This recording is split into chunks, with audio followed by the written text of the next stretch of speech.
Hello everyone, my name is Shift, and today we're going to be reacting to a story set in one of my favorite SCPs, SCP-3008. Now, I don't want to spoil anything about 3008, so we're just going to get right into it. Let's go.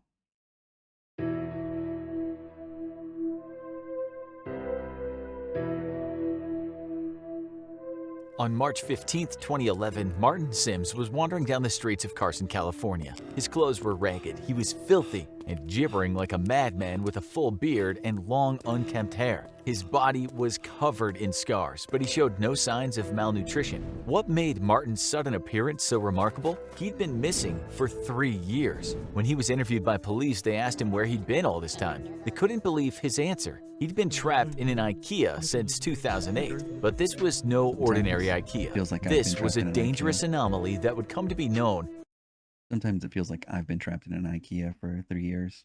as SCP-3008. Martin's strange answers in his interview were laughed off by his interviewing officers, who assumed he was either crazy or under the influence of something, but they caught the attention of an SCP Foundation field agent embedded in the precinct. The report was passed up the chain to a local site director who approved a detachment of Foundation field operatives to look into Martin's case. While he was reluctant to lead the Foundation agents back to the offending IKEA, the Foundation can be extremely persuasive. His screams of, "Please, I'm begging you, don't take me back, don't make me go back," were noted but ultimately disregarded. When the SCP Foundation had triangulated the position of SCP-3008, which was indeed an active IKEA, the entire retail zone was closed and barricaded under the pretense of a severe black mold infestation. Armed Foundation personnel also arrived on the site shortly after, based on Martin's vague statements that there were creatures of some kind inside. Due to his deteriorating mental health, Martin was unable to provide a great deal of lucid information on the specific traits of SCP-3008. But one phrase he kept repeating was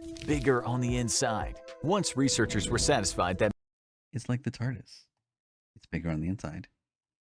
Martin had delivered all the pertinent information he was able to, he was administered Foundation amnestics to erase his memory Okay, amnestics. It's amnestics. of the last 3 years and return to his family. A cover story was formulated. Martin had been kidnapped and abused for 3 years by a mentally unbalanced stalker in downtown Carson. He'd been able to escape as said stalker took his own life out of guilt, a suicide that the Foundation expertly fabricated to make their cover story airtight. With the loose end of Martin Sims taken care of, the true observation of SCP-3008 could begin. A base set around the perimeter of the mysterious IKEA kept a 24-hour watch on the building, covering all potential entrances and exits. No exploratory missions had yet been approved by the Foundation Ethics Committee, so they first wanted to perform a week of external observation to see if any of the store's anomalous properties extended beyond the confines of the building.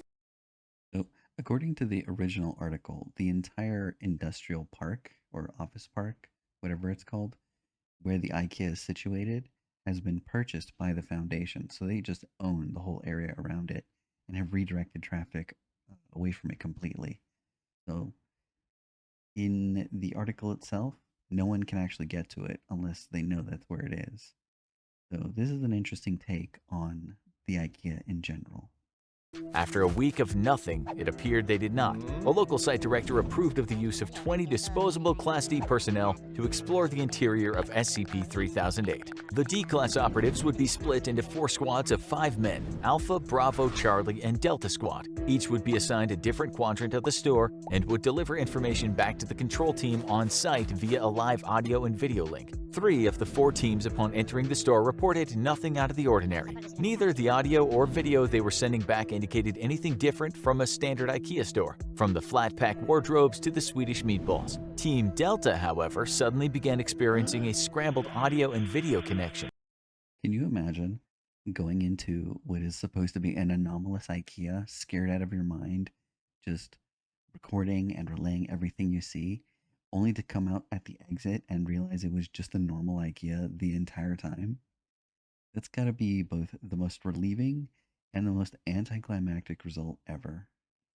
Shortly after, communication with Team Delta dropped off entirely. They disappeared somewhere inside the store and haven't been seen since, with one notable exception. After the disappearance and the extraction of teams, Foundation researchers classified SCP-3008 as Euclid because its anomalous properties were at least confined to the interior of the store, and even then seemingly not the entire interior. The anomalous area within SCP-3008 became known as SCP-3008-1, and containment appeared to be 100% secure. There was no telling how many people had already gone missing in the store over the years, but the disappearances must be stopped. The Foundation maintained constant surveillance around the perimeter of SCP-3008, but it appeared they could prevent any further incidents by simply preventing other civilians from accessing the IKEA store. Martin's ravings about monsters were assumed to just be the product of delirium, until a surviving member of Delta Team suddenly reappeared. The date was November 3rd, 2011. It was a cold night, a few hours after what would have been closing time if the store were still active.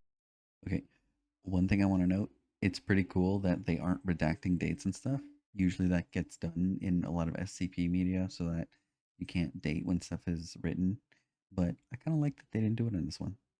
And 7 months after the extraction teams had disappeared somewhere in the confines of SCP-3008. There had been no anomalous activity outside the store since the perimeter was first secured, and the Foundation researchers hadn't expected that to change until the last surviving member of Delta Team came barging out of the store's entrance. Startled field operatives were amazed to see him again, but they were even more amazed to see what was following him out of the store, repeating the same phrase: "The store is now closed, please exit the building." Despite the fact that the entity chasing the Delta Team survivor was wearing the yellow shirt and blue pants of an IKEA store employee, the being definitely was not human. It was around 7 feet tall with no visible face. The entity had grossly extended limbs, with each arm being around 5 or 6 feet long and ending in a huge oversized hand. The whole process was so sudden that the field agents present at the perimeter weren't able to save the Delta Team survivor, as the entity reached forward with his freakishly long arms, grabbed him and twisted his head off like a child with a doll.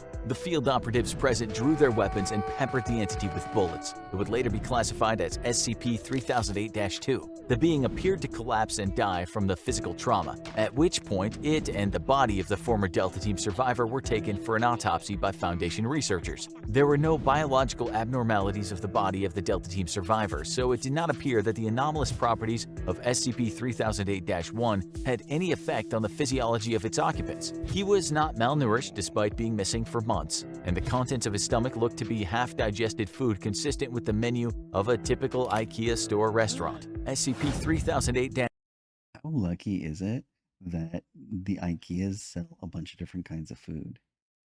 Although that does beg the question, does the food menu update as the actual IKEA menu updates? Or are they still stuck with the early 2010s IKEA menu? Because they got some really good food there now. They had good food before, but it's even better now. Yes, I go to IKEA for the food, don't judge me. 2, on the other hand, raised a number of perplexing biological questions. The autopsy revealed that the creature's clothes were actually part of its body, like an additional layer of skin. Gross. The creature lacked blood or any kind of vascular system. Even stranger, the entity didn't appear to have bones or internal organs, not even a brain or nervous system. It was a being made entirely of skin. My God, it's a living thumb. I guess all thumbs are living.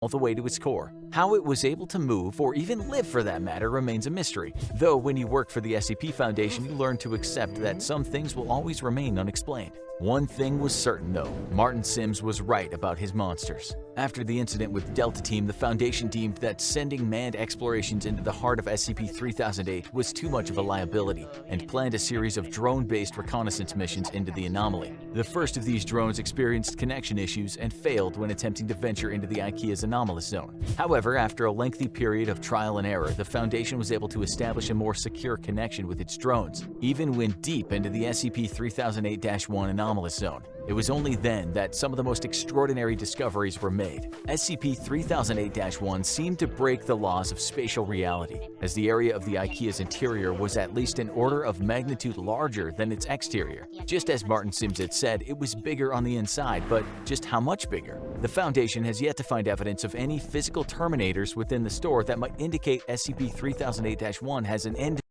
All right.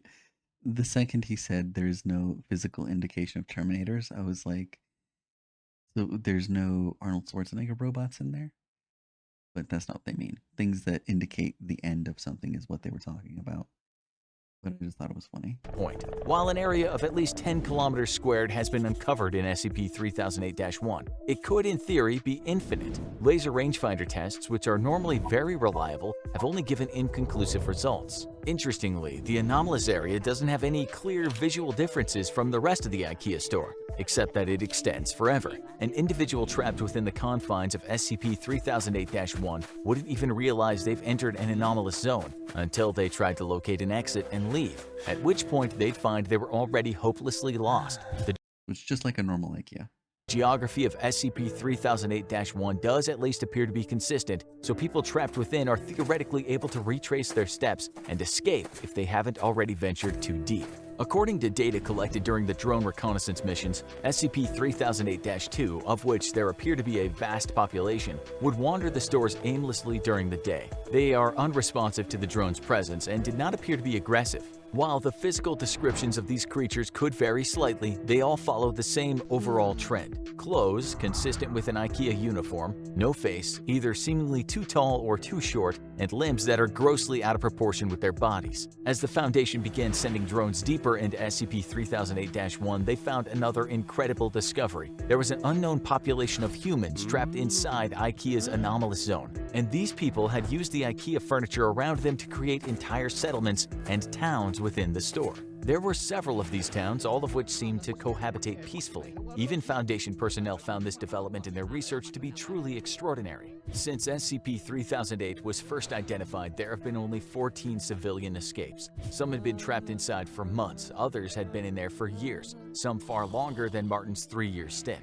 While every one of these escapees has eventually been released back to their home, after a liberal application of amnestics and a proper cover story has been devised, the Foundation interviewed each of them extensively first. According to each of these escapees, the people trapped inside the IKEA have built an entirely new society across the various settlements. Contrary to the Lord of the Flies expectations of a group of people isolated and afraid, there's immense cooperation between the trapped civilians. The food in the several IKEA restaurants in SCP-3008-1 mysteriously replenishes while nobody's there, so there's no threat of starving. And the automatic turning on and off of the lights forms as a rudimentary kind of day and night cycle. Nighttime, however, is when things get dangerous, as the SCP-3008-2 entities, which are known to the people inside as the staff, become extremely hostile after dark. Aggressive hordes of the staff swarm the settlements at night, repeating, "This door is now closed, please exit the building." The civilians inside are usually able to repel these attacks with minimal casualties, but the constant war of attrition slowly wears down those inside. The bodies of the creatures also need to be removed from the area after each attack, as the presence of corpses or even parts of corpses has been known to heighten the ferocity of the next night's attack. I have a question. Why don't they try burning the bodies? I know it's probably kind of insane to say that, trying to burn the body of a weird skin monster in an enclosed space full of flammable stuff. But I mean, the IKEA is infinite. You could theoretically go to a place where it's not a problem. And wouldn't it be better than just stacking them up? In the article, it says that they don't actually rot, so they would just stack up indefinitely, forever. Burning them at the very least makes them more compact, as gruesome as that is. During the day, the staff return to a docile and unresponsive state, though they'll still defend themselves violently if anyone dares to attack. Over the course of the interviews with the 14 escapees, Foundation researchers were able to answer another of their key questions. How had so many people gone missing in the store for so long without being noticed? But the answer they received only raised many more unsettling queries. According to the escapees, there were people inside the settlements that, despite being otherwise of entirely sound mind and standard intelligence, seemed to lack very common knowledge that even a child should know. For example, some of them weren't aware of the International Space Station orbiting the Earth, or stranger still, the existence of the Statue of Liberty. This led the researchers to a frightening conclusion. SCP-3008-1 may not only be a nexus point of multiple IKEA stores in our dimension, it could be connected to IKEAs in every dimension where IKEAs exist. While it only abducts a handful of people from each store over an extended period of time, it suddenly becomes clear how this SCP was able to trap so many people without detection over such a long period of time, which in turn led to an even more terrifying revelation. The SCP Foundation may not have SCP-3008-1 as contained as they thought. It might even be tucked away in an IKEA store somewhere near you, just waiting for you to visit. After all, there's always room for one more. Honestly, I kind of wouldn't be too mad to be caught in an Infinite Ikea. I do love me some of the meatballs, and the lingonberry sauce is great. Also, they do have ice cream machines in there. Well, it's soft serve, not ice cream, but still pretty good. Also, their coffee isn't the worst. I'm not saying it's good, but it isn't the worst. But anyway, how would you fare in an Infinite Ikea? Leave a comment, I guess. Like and subscribe, do all the YouTube stuff if you feel like it, but I don't mind.